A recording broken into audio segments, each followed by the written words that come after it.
grab your seats to join you? We're just sorting out a slight technical difficulty, Well, and that's then we'll good, do it. because I'm going to run to the front and Yes. try to get Veronica. Amazing. Great. Yeah.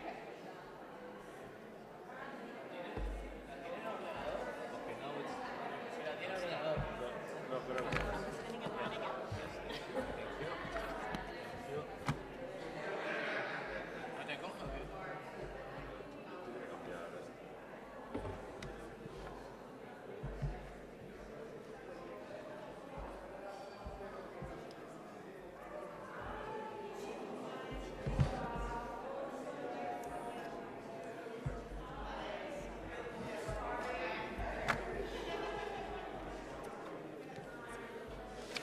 Oh, I'm on the web apparently.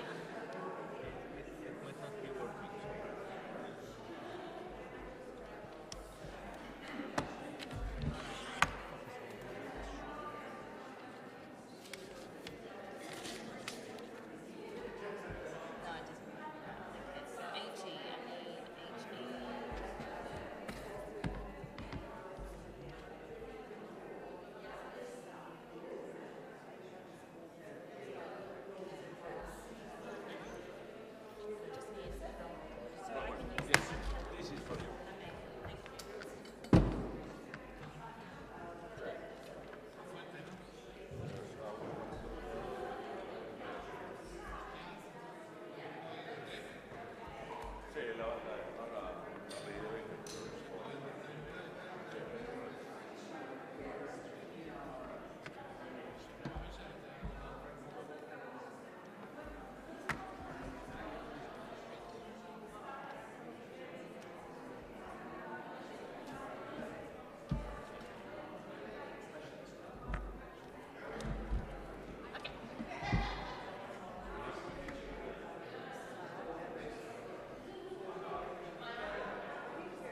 What do I log in with? Yes.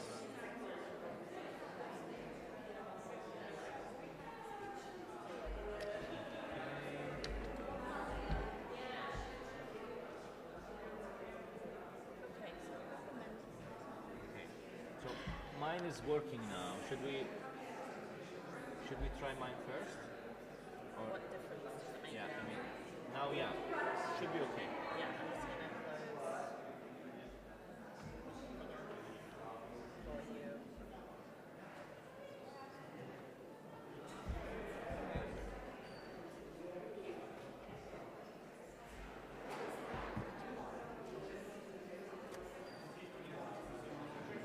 Okay. Screen. Yes. And the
want to sit here? Come on up. No, come and sit next to us.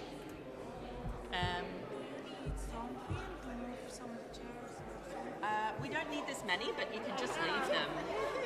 Just leave them. So, Kalicia, if you want to sit here, right here.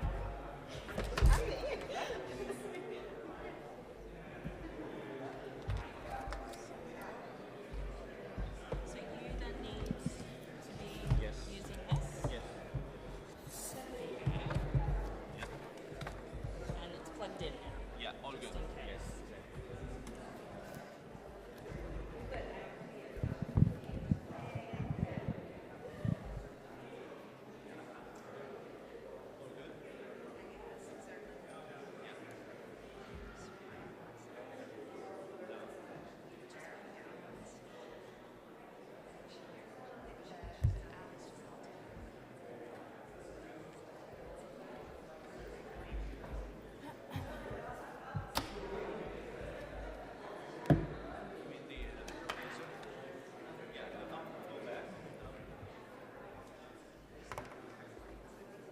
Like a water.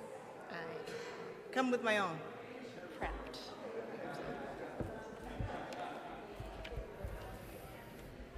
And then we're just waiting. Oh, here is our other speaker.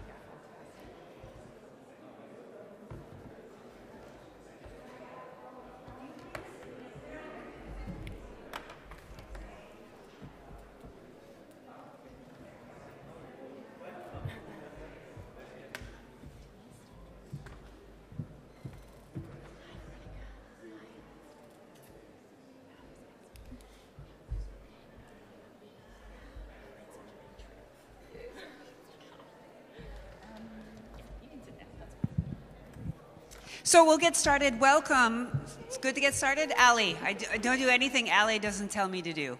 Ali's not here, so I'm going to do what Ali did not tell me to do. Hi, nice to meet you, Veronica. Hi.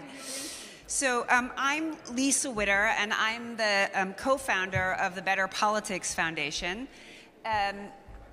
Oh boy. Woo-hoo. Here we go. That's Lisa. There's Kim MacArthur. She's our Chief Operating Officer, and Hussam, who's so busy at work, he's leaving the room right now and to come back in. What to expect in this next 45 minutes is a different sort of session. It will be very interactive. If that scares you, you should run now for the doors. Very interactive around the topic of how to lead like a human. We've had great discussions today about winning elections and authoritarian toolkits and how, the state of progressive and how we can learn from one another. But we wanted to give you all a sense to step back in your roles as political leaders, political operators, and do some collective thinking together. So first, I want to get a sense of who's in the room. And if you are an elected politician, currently or formerly, raise your hand. Thank you for your service. If you are a party member here representing a political party, fantastic. You can raise it high, be part of, raise it high. If you are part of an NGO who's working on this in some way, raise your hand. Do we have any folks in the foundation world? Funders, foundation, I know there's a couple in the room who are my friends. Back in the back, you can be proud too. He got a sandwich, we should tackle him. I don't know how to get that one. Academics, there you go, we like you too. Journalists, researchers in any other way, fantastic. What did I not mention that you feel left out right now? Party operatives, political consultants, we got everyone. Okay, super.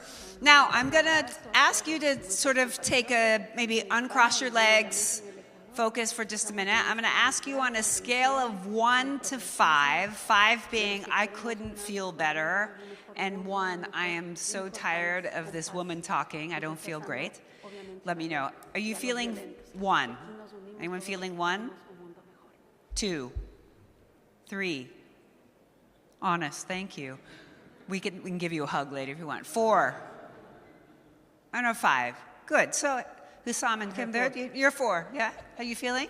You're just off of a red eye, so you're probably feeling... Yeah, I'm okay. She's okay. Yes. She's okay, great. game. If you ask her where she was, you won't feel so sorry for her because I think the beach was beautiful. Let me tell you a little bit about us. Oh, goodness gracious. Could someone advance to the next slide? That would be great. There you go. So at the Better Politics Foundation, we are global and nonpartisan, and we basically work to help political leadership. What's the political leadership we need for the 21st century? And how we think about politics is not just getting new people in office, but we go across the entire political leadership impact path, where how do you make the signals that being a political leader is an honorable, good thing to do, to learning about how to do the job of being a political leader before you're elected, which is a helpful thing to do, to actually transition and getting into office and being successful. We often find that that is a missing piece in supporting political leaders. And then once they're in office, how do they do the job in a way that they can thrive? And then how do they leave in our democratic systems? How do they leave? And we do this not by ourselves. We sit in Berlin, but we have an amazing, next slide, please, network of over 155 organizations that we work very closely with to support them on how they're doing politics, looking at and getting new political leaders and supporting political leaders in the system. And you can see they're from Asia to Oceania. We have one here, Gabriele from Renova BR. So I asked him to say in a minute or two, introduce himself and give you a sense about what Renova does. Okay, thank you, Lisa. Hi everyone, I'm Gabriel from Renova BR, a Brazilian organization. We are actually a school, a political leadership training school. So every year we open a call, so anyone in the country can apply for it. We select a cohort and give them training, like a 100-hour, 6-month program with all the knowledge they need and all the tools to run a campaign and to become a politician. That's the idea. Since then, we have trained 3,600 people, and we have a network of 386 politicians right now in Brazil trained by us. That's the idea. We want to transform politics, giving them the knowledge to create public policies very connected to the reality and the needs of the population. That's the idea. Super. So I'm going to give a round of applause. This is Brazil. They do amazing work. I'm going to spontaneously go to my friends here because they also have developed a what we call political leadership incubator or school in Sweden. So could you both introduce yourself and explain what Högrösten is? Well, hello everyone. My name is Paul Alarcon Alanes. I'm also on the board of the Better Politics Foundation, and I used to be the chair of the Raise Your Voice Foundation, but the current chair is me. My name is Nora Beruba. I'm chair of the Raise Your Voice Foundation, or Högrösten, as we call it in Swedish. We've run training programs for 10 years now.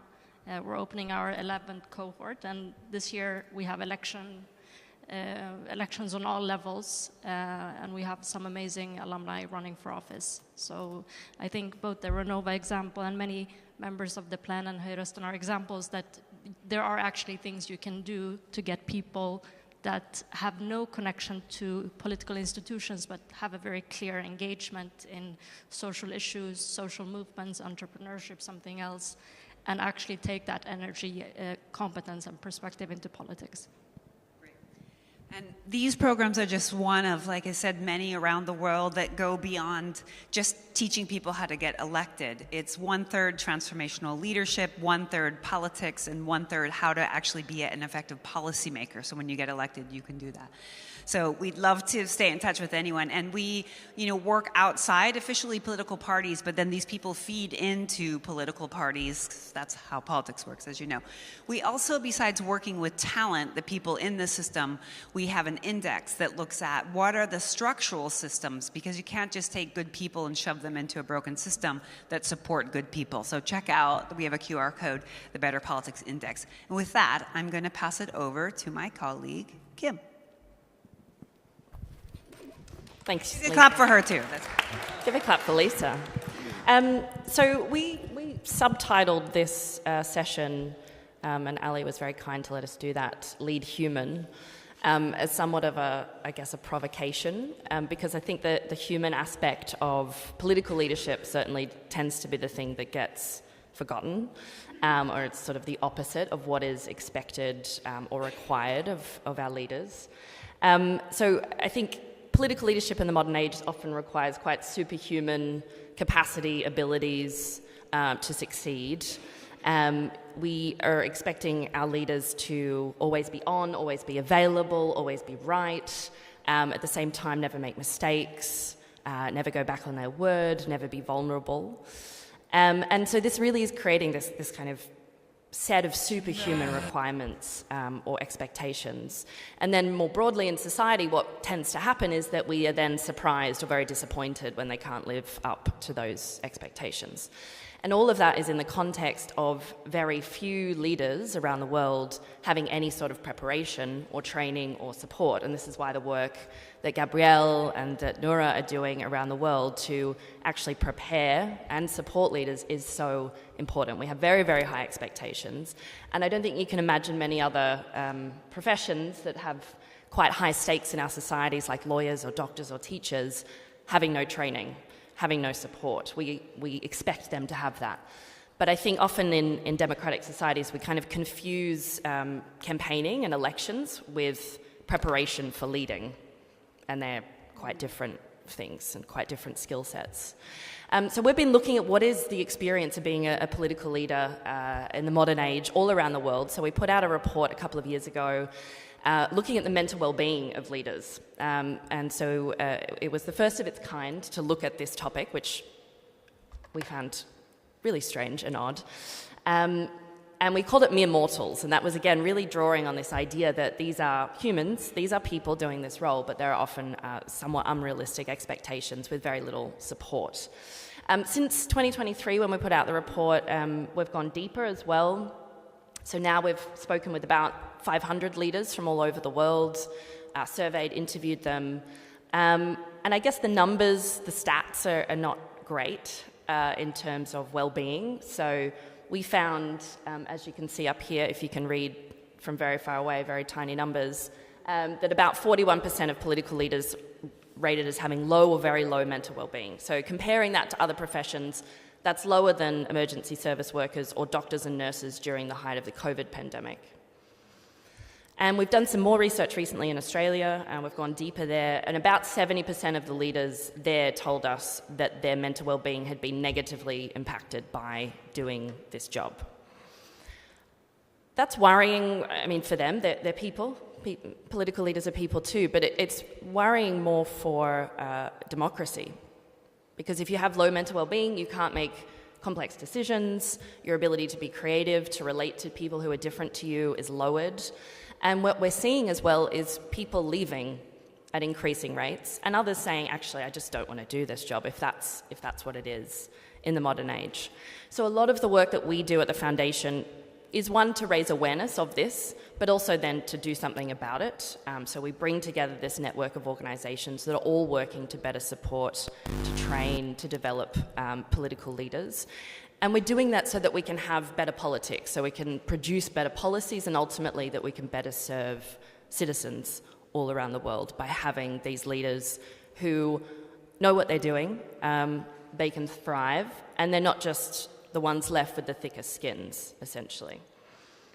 So to kind of, I guess, highlight the human aspect of political leadership, I really wanted to introduce our first speaker, Veronica Silva.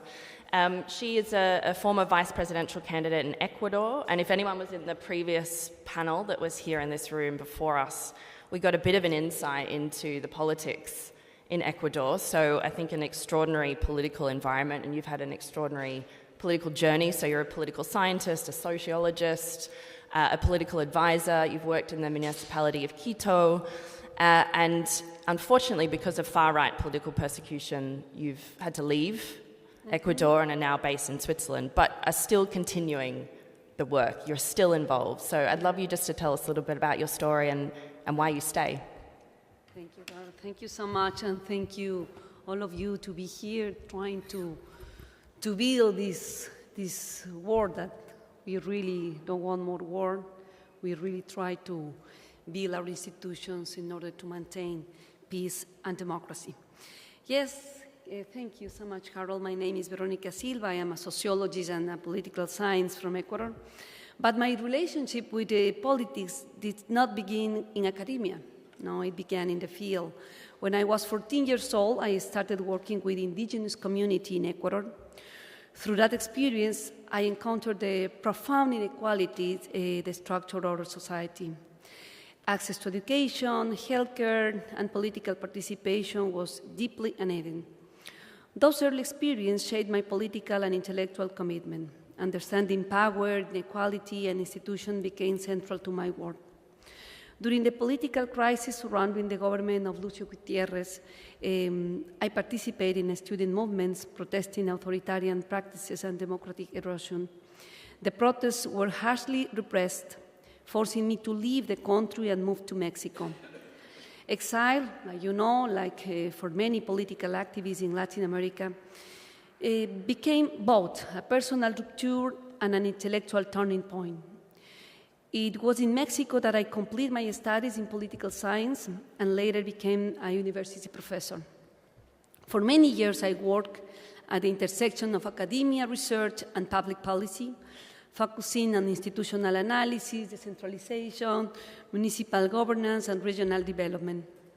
I have collaborated with institutions like Municipio of Quito, no? Some Secretary of State, and even here in the Embassy of Spain. I have also taught at several universities in Latin America, even in France. They invited me. So my path was more involved in academia. But something was telling me, you have to come back. No, you have to come back to Ecuador. And yes, in 2020, I ran for the National Assembly in Ecuador, although I did not win. But the campaign allowed me to reconnect with political movement, the social organization across the country. And in 2024, I became candidate for Vice President of Ecuador, representing the Ecuadorian Socialist Party. That experience revealed something fundamental about the fragility of democratic institutions in my country. During the electoral process, the electoral authority initially refused to register my candidacy because the official system mistakenly declared that I was deceased. I was deceased for the system, so they don't want that I participate. Yes, I had to go through legal appeals and present evidence before the Electoral Contentious Tribunal to prove that I was alive and that my political rights had been violated. I ultimately won the case by one single vote. You know, even in the last court, I have to prove. Yes, the episode was not merely a bureaucratic. Yes, we can prove that was a political reaction against progressive and new leaders in my country. But during the campaign was really interesting phenomenon that you know in Latin America, always the second space are safe for women, you know. Almost all the vice presidents, we were women. So we say, okay, what we have to do? Okay, we organized the first vice president debate in my country. It was really an amazing opportunity. All the 17 presidential candidates, you know, we were trying to show that we are a voice in that campaign. And something interesting was that the country can see, you know, they couldn't see the competence, the leadership, the capacity of many women in politics. This experience reinforced something that I have observed through my career. Women are often present in politics, but they are rarely given the institutional space, network, or protection necessary to exercise real power. At the same time, democracies across the world are experiencing a new phase of institutional fragility. Authoritarian practices are expanding through institutional capture, the weakness of check and balance, political violence, all those erosion of constitutional frameworks. So, with some friends, and with the help of principal here, Jane Patrick, I'm so happy that you're here from the University of La Suiza Italiana. See? So we were thinking about, okay, what we can do in order to promote a different leadership. With friends like Suki, that she's not here, but with the support of Better Politics, thank you so much, and Ali, that I don't know where is Ali, but GPA always present. We were trying to think about this new concept. The Woman Democratic Future Lab was one idea that I was planning, try to help those kind of women, and try to mix something that I was working my entire life, the academic work with the political work. So the idea is that the central challenge, for many women is that we don't have this institutional counterweights capable for resisting this authoritarian pressure. So, and this is where this woman leadership become essential for me right now with my connection with those organizations. Women political leaders often, that was my case, face a structural disadvantage. Weaker access to informal power, higher exposure to political violence, and great reputational attacks. But the comparative evidence, for example, in Latin America, I don't know if you know this number, but just the media for our participation is around 3.5 years in politics. That means something, I think, a lot for us.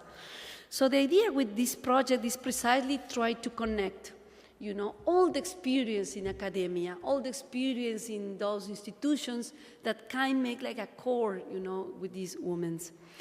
So for us, what is missing is precisely the strategic capacity for government under pressure, anticipating institutional risk, and building democratic counterweights capable for protecting institutions and human life.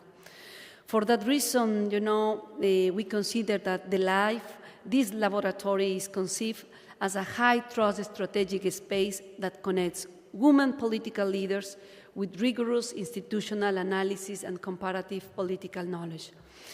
Like I said, anchored by the Public Integrity Research Group, of the Universidad de la Suiza Italiana, and developed in collaboration with the Global Progressive Action and with Better Politics. We are trying to build this new safe space for women in Latin America.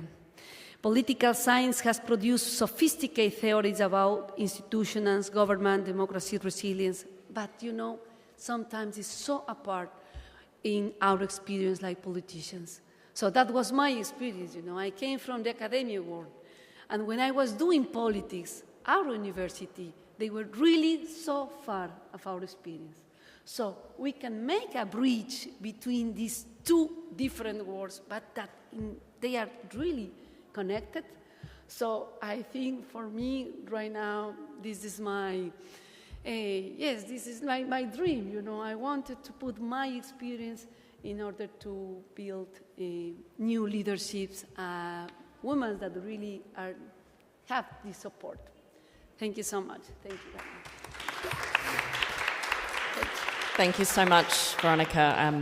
I'm so glad you could prove that you were not deceased and you, in fact, got to run.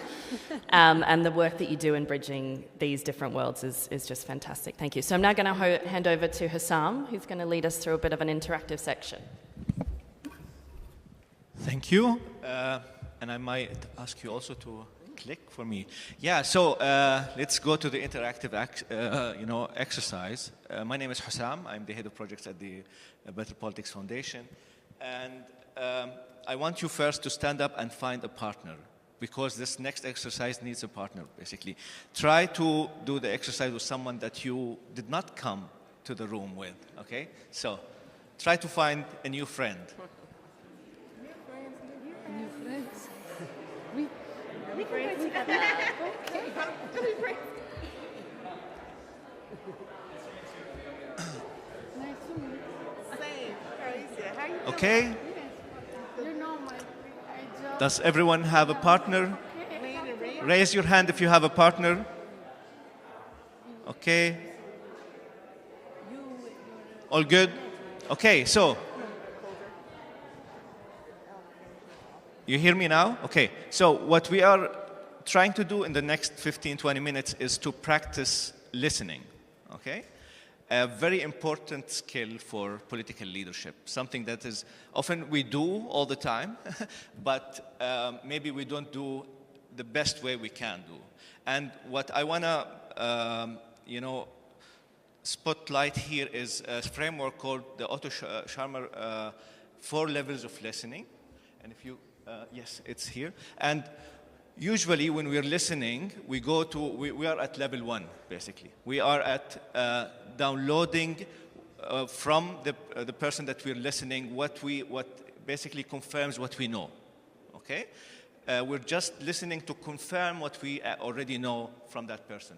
The second level of listening is factual, is where basically we can also check what's wrong with what we know and what's right with what we know. We try to go beyond what we already know. That's what also happens when we do research, when we do academic analysis and so on. The third level, which is not very often that we get there, is that empathic listening. We listen in a way that puts us in the shoes of the person who is talking. We are basically trying to understand where they come from, what is happening in their mind, what's happening basically in their thinking, okay? And that's also, it's called empathic listening. The fourth and also the highest level of listening, I would say I should have put them the other way around. The highest level of listening is generative, where we basically listen to ignite thinking, listen to shift the current situation. It's not only we come to understand the person, but we to come to change something in ourselves, to change something that we can work together on. So 4 levels of listening, and we will try to practice this now. Okay? What does that mean basically for us now here? Well, I will put you in pairs already, and I will give each of you 2 minutes to speak about the topic. Okay, and I want you basically to, for the person who's listening, to not interrupt at all. And I mean not interrupt, like I know that, it is really hard not to interrupt because sometimes you agree with the person, you really, you have something to say to them, don't interrupt. Nod, listen carefully, and actually be there for them, okay? Sit with silence. If the person in front of you is silent, give them time. Give them time to think, give them time to actually come to the idea that they want. If they're sitting too long with silence, you can just ask them, what else are you thinking about? What else are you thinking about? Okay? And keep eye contact. If you're, not very, it's not easy for you to have eye contact, maybe look at the front, the forehead of the person. Just keep eye contact, just show the person that you actually care. Okay? Is that clear? Before we go into the pairs discussion, I want to give you 1 minute for yourself to ask yourself in 1 minute, what has this work in politics in general done to you as a human or someone you have watched? Positive or negative? What did this work in politics basically did to you as a human? Or also did to someone that you have watched, positively or negatively? Is that clear? All instructions clear? Yeah. All good? 1 minute for yourself. Go. Thank you.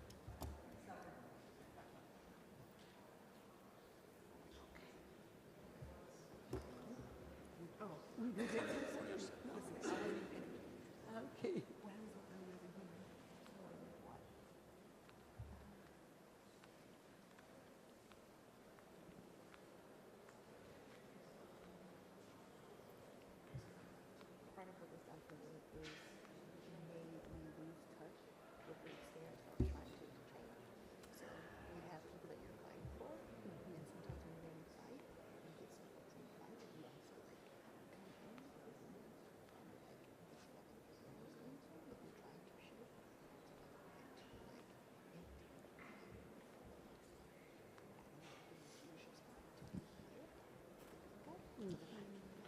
Okay, so we're almost there. So now we'll go to the pair exercise. Okay, and remember, we want to get to level 3 and 4, basically, of empathic listening and generative listening, at least level 3. Okay, and I give each of you 2 minutes. The other person listens carefully. Remember the rules as well. You can go ahead with this question first. What would you be willing to say in this room that you would never say in a press release, a party meeting, or on camera about how politics has impacted you? And we don't want performative strength here. We want basically something that you actually want to say. Okay? If you think this is the right thing to say, don't say it. Say the thing that you actually want to say. Okay? So 2 minutes with this question. Go. Speak.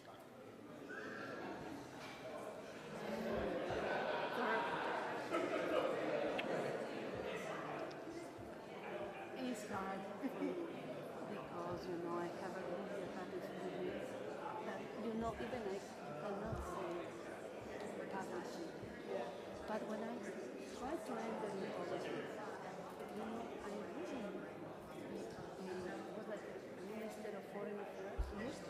He made me an interview for the job. So I say, oh my God, this is my opportunity. I finish my master. I say, okay.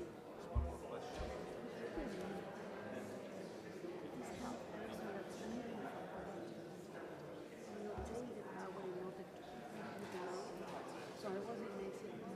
I am from Ecuador. We were, the interview was in Mexico. So he took me in a hotel saying,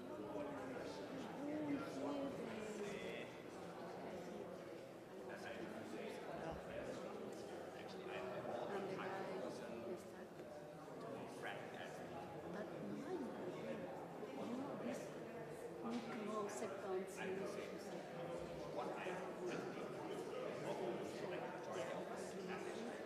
nothing happened. So is that moment that is... So of course I was just like, so I changed my victim position that, oh, what are you saying? So because you guard it, like you have to. So because first I was thinking in the minister.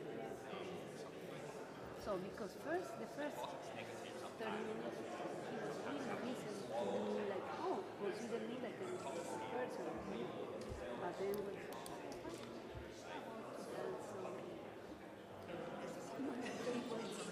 Okay. Now switch to the other person. Switch. Switch. Switch. Switch. Switch.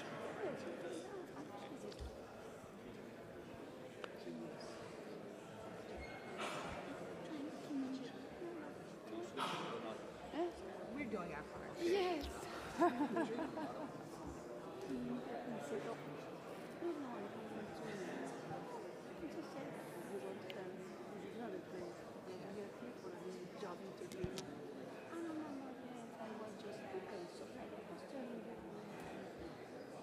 But of course, I really ruined his plan of never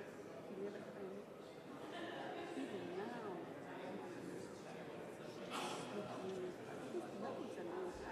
Yeah. I don't know if you saw that some people take because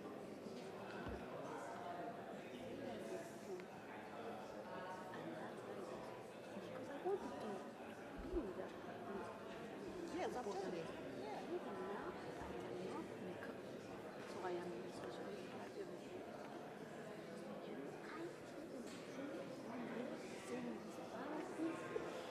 But I say, if I say this, I will be another victim, this harassment. Yeah. But the experience of that is real. We're like, It's nice, really. right, it's like, Because of that, I couldn't enter that people. I always have to do like this. which is good and bad in the sense that, like, good that you at a young age stood up for yourself and said, I'm not willing to cross this line. But it's also as women, like we have to deal with this and like shape our entire future around like someone else's bad decisions and bad choices. It's pretty fucked up. Okay. Thank you. 2 minutes are done. Can you pay attention here? Okay. How was that? One word. How was that? Nice.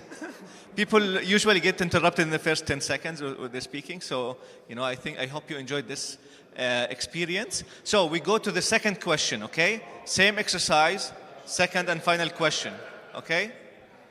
The question now, what's the one thing that would make it possible for more people to be the best versions of themselves in this job? What is the one thing that would make it possible for more people to be the best versions of themselves in this job? What would make you be better at your job? What would needs to change basically in politics to make you better in your job? Does that make sense? Yes. Okay, 2 minutes. Shift.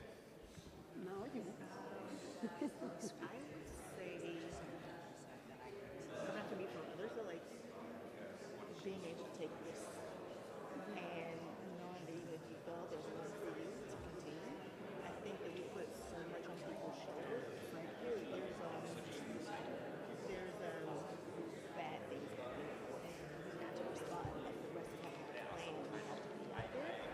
And we make it seem like everything is perfect and everything requires all of us. But if people actually knew that this was a sprint, that you as a person aren't solely responsible for like changing the world, but the actions you take can contribute to it. Like the stress and anxiety and like the working 16-hour days, just like you're carrying it on your shoulders so much. If you like share that weight by telling people that you are a part of change, but you are not the only change, and like you matter. I see none of that in the way that we do this work. There's no foundational commission to think longer term about this work and not just like this today. Yeah, I agree. Okay, I didn't say too much because I wanted to put a focus on this new project. For me, really is a struggle, even now, struggle positioning in order to enter with, like you are. Like I told you, something Latin America, I don't know how it's, maybe US the same. How are you? Hi, how are you? Veronica. Nice to meet you.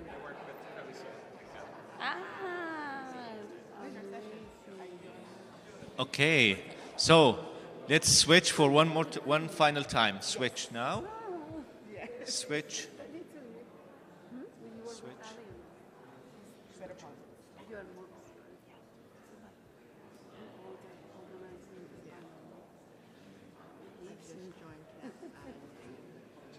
I'm leaving with the vision that Alan works with, so I'm hoping I